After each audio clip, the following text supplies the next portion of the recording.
Ada semacam dibangun satu persepsi kiai itu tidak perlu berpolitik, yang penting kiai itu berdoa, taklim, berdakwah, jampi-jampi, sembar-sembur.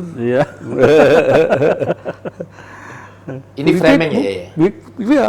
Sengaja ada yang urusan kiai. Sengaja ada yang memunculkan framing. Saya kira itu. Ini pujian tetapi yang memabukkan ini. Ya. Bukan pujian. Padahal kan saya bilang, padahal kiai itu memberi warna. Bahasa saya memberi sibghah. Sibghah apa? Sibghatullah, sibghahnya Allah, sibghah rabbaniyah, sibghah ilahiyah, ya kita berikan.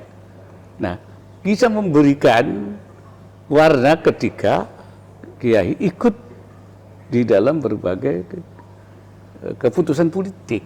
Nah, ketika kiai tidak ikut, nggak ada warna kiainya. Bahaya ya? Berbahaya. Jadi isu kembali lagi isu NU ada di mana-mana tidak kemana-mana. Itu buat saya sudah terhapus, mansuh dengan 98 lahirnya PKB. Jelas itu ya. Ya, jadi itu sudah terhenti, jangan terus. Nah, kalau enggak, buat apa bikin 98 bikin partai?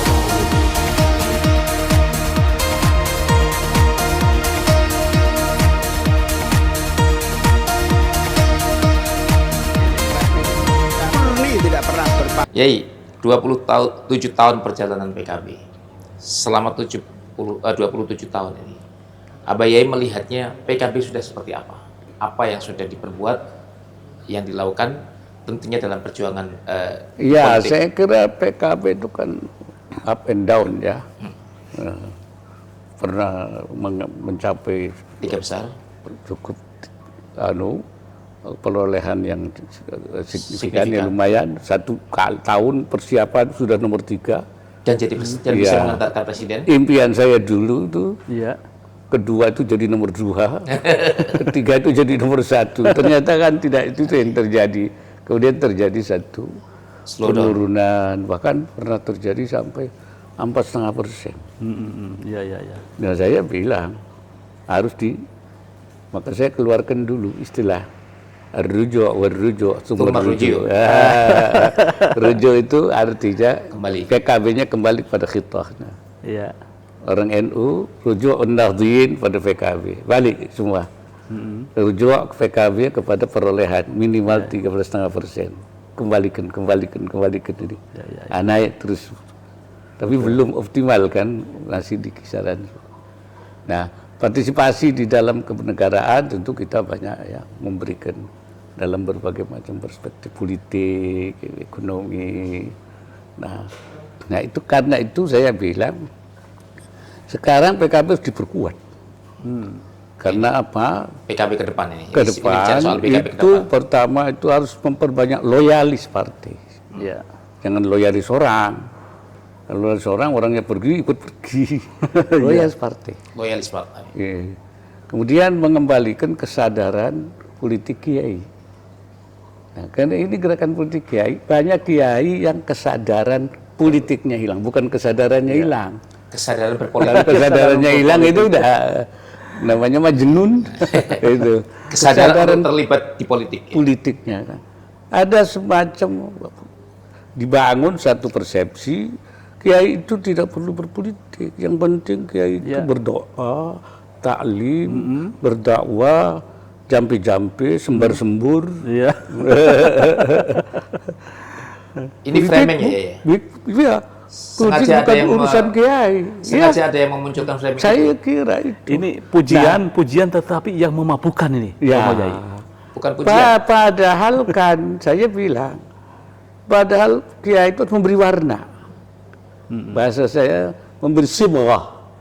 Sibghah apa? Sibghatullah, sibghahnya Allah, sibghah rabbaniyah, sibghah ilahiyah, ya kita berikan. Nah, bisa memberikan warna ketika kiai ikut di dalam berbagai keputusan politik. Sebab warna kehidupan ekonomi, pendidikan, warna politik Indonesia ini kan diputuskan melalui keputusan politik. Keputusan politik. Ya. Kalau di situ malah kiai menjauh, nggak ada peran kiai, malah keputusannya tentu tidak ada warna kiainya. Tidak warna kiainya. Nggak ada warna kiainya. Nah, jadi warna lain. Nah, oleh karena itu kiai itu harus ikut memberikan warna, memberi arah, memberi bimbingan, memberi yang saya bilang itu namanya itu irsyadat wa taujihat, petunjuk-petunjuk dan arahan-arahan supaya ada warnanya. Nah, ketika kiai tidak ikut, nggak ada warna kiainya. dan bahaya ya. Ih, berbahaya, warna lain itu. Nanti akan arah politiknya ditentukan oleh orang-orang yang tidak punya sekali. pedoman. Betul, Mas.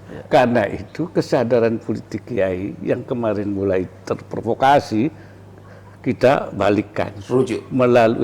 melalui gerakan yang saya namakan penguatan kembali gerakan politik kiai.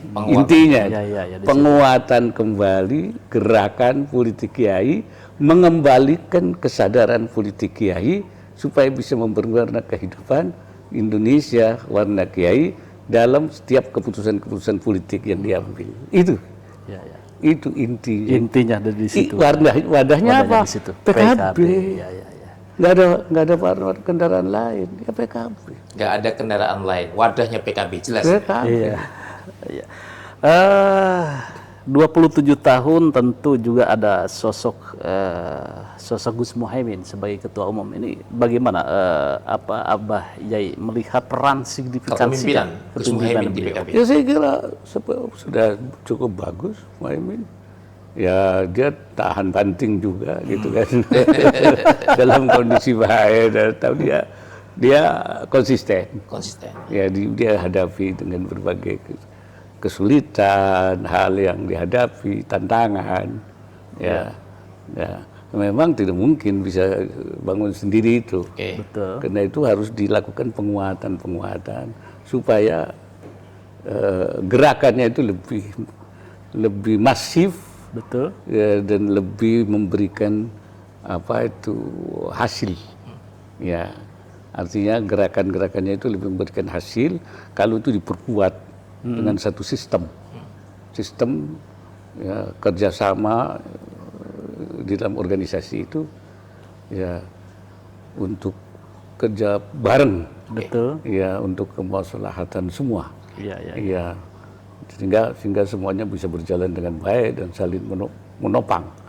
Nah, itu ketika kita duduk 98, mengapa kita bisa mencapai walaupun cuma 1 tahun, itu kerja bareng, kekuatan sama, girohnya luar biasa ya. Iya, kemudian girahnya, ya, samahahnya, semangatnya itu tadi loyalis, semangat ke-PKB-an itu, ya.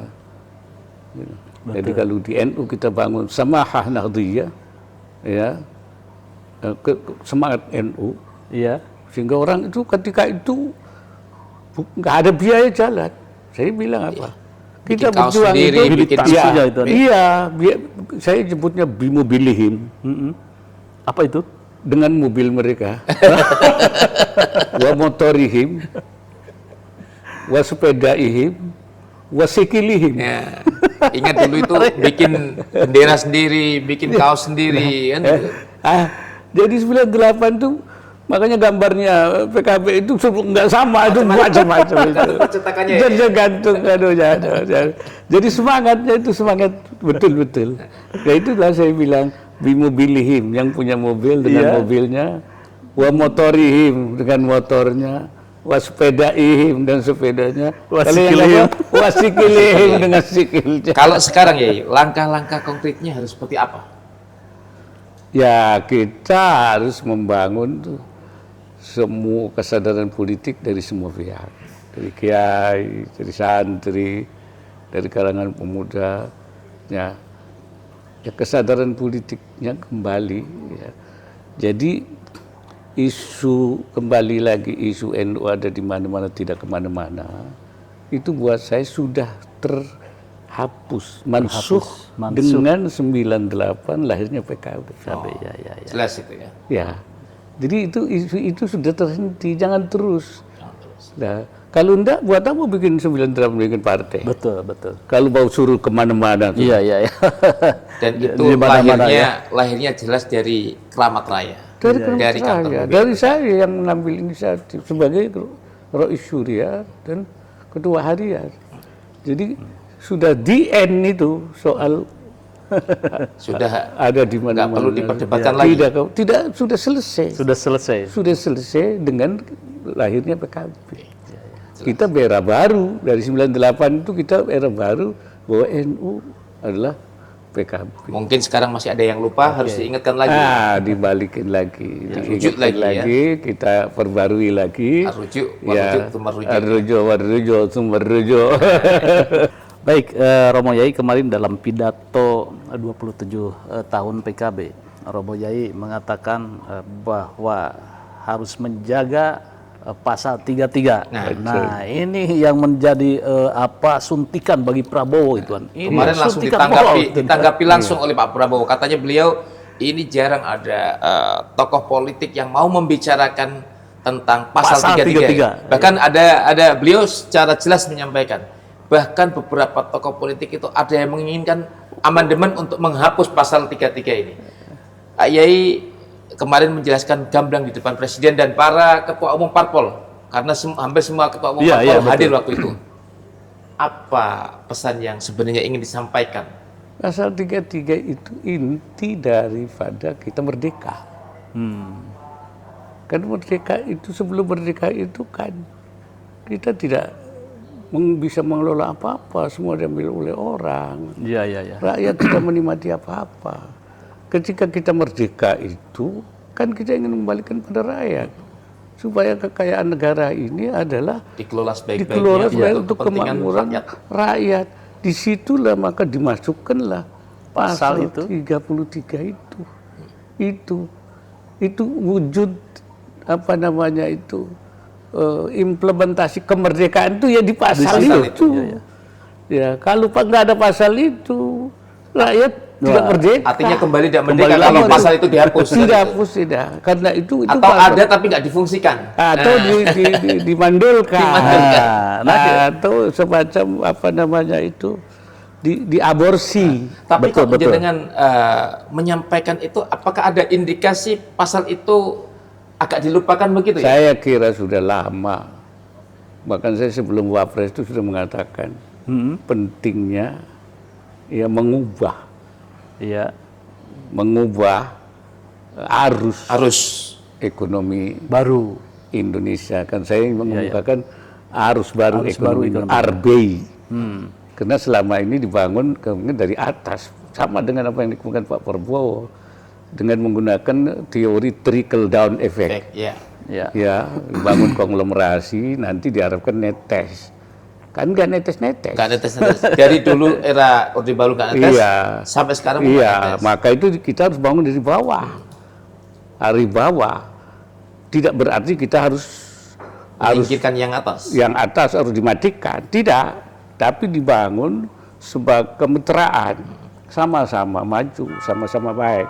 Tapi hubungannya bukan bapak angkat, bukan kerohiman, bukan mitra, belas kasih, tapi kemitraan. Nah, ini yang kita maksud. Itulah makanya dulu saya menggunakan RBI, arus baru ekonomi Indonesia, dengan membangun ekonomi dari bawah. Nah, poinnya kemitraan itu. Itu bagaimana itu arus baru ekonomi Indonesia? Sekarang apakah Mbah Yai masih tetap mendorong itu atau bagaimana? Iya, tapi ya kemarin kan memang ya tadi itu ya dominasi ini belum. Jadi saya memberi apresiasi Pak Prabowo karena itu Pak Prabowo mau melakukan itu, karena itu kita dukung dia. Inilah yang kita ingin, arus baru ekonomi Indonesia itu. Inilah yang sebenarnya tujuan kemerdekaan. Itulah inti pasal 33 Undang-Undang 45. Kalau itu tidak ada, merdeka itu tidak ada. Hanya untuk merdekanya untuk orang, segelintir orang. Dan Abah Yai meyakini Pak Prabowo akan berkomitmen itu ya. Saya yakin. Itu yang saya ucapkan. Saya yakin Pak Prabowo akan mau melakukan itu. Baik, mungkin juga pesan-pesan Romo Yai terhadap para simpatisan, kemudian kader NU atau warga NU yang di bawah terutama, terutama gitu kan. tadi menarik tentang kesadaran politik baik kiainya kemudian warga Ya. NU. Mungkin di refleksi 27 tahun ini seperti apa pesan Romo Yai? Ya, Ditegaskan. ya seperti tadi saya katakan, kita ini membangun kembali kekuatan politik Kiai sebagai inti gerakan daripada PKB ini.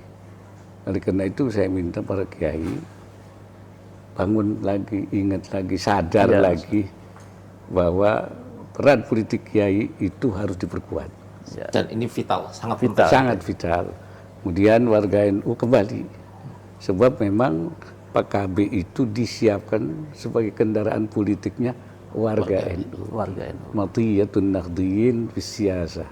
Jadi ini kendaraan tapi politiknya. terbuka untuk semuanya. Tapi walaupun begitu PKB ini terbuka Untuk semua golongan, kayak bumi tadi, siapapun boleh masuk. Karena itu kepada masyarakat selain warga NU, selain mari sekarang, dan sekarang sudah orang banyak yang non Muslim pun masuk Di karena NTT, memang kita di NTT misalnya itu justru suara PKB Lah, luar biasa, termasuk di Papua. Iya. Papua NTT Iya. itu luar biasa karena itu kita bumi kan untuk semuanya. semuanya, Sesuai lambangnya. semuanya boleh hidup di atas bumi. tidak ada yang mau keluar dari bumi. Tidak ada yang mau keluar dari bumi.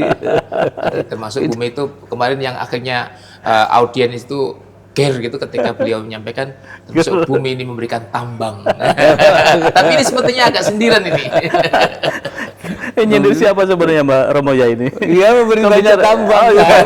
Nah, tapi yang menikmati kan Segelintir orang. segelintir orang. Ini saya minta Padahal untuk seluruh seharusnya tambang rakyat. untuk semuanya ya. Untuk semuanya itu. Baik, baik pemirsa, panjang lebar berbicara dengan Romo Yai tentang bagaimana kesejarahan PKB dan relasi antara PKB NU dan bagaimana PKB ke depan. dan bagaimana Termasuk PKB tadi ke poin depan. pentingnya ada yang tadi itu arrujuk warjuk rujuk. Nah, Bagaimana kembali ke PKB termasuk mengingatkan untuk para kiai, ustadz, Kesadaran politik Kiai Iya. harus dibangun lagi. Baik, terima kasih sahabat PKB TV. Demikian obrolan eksklusif Harlah 27 tahun PKB bersama Ketua Dewan Suro DPP PKB Kiai Haji Ma'ruf Amin yang juga Wakil Presiden ke-13 Republik Indonesia. Jangan lupa subscribe channel YouTube PKB TV dan ikuti follow akun TikTok, Instagram, Twitter, Facebook PKB TV, dan tentu kita akan hadir bersama PKB TV dengan isu-isu yang menarik lainnya. Terima kasih Abah Yai. Terima kasih.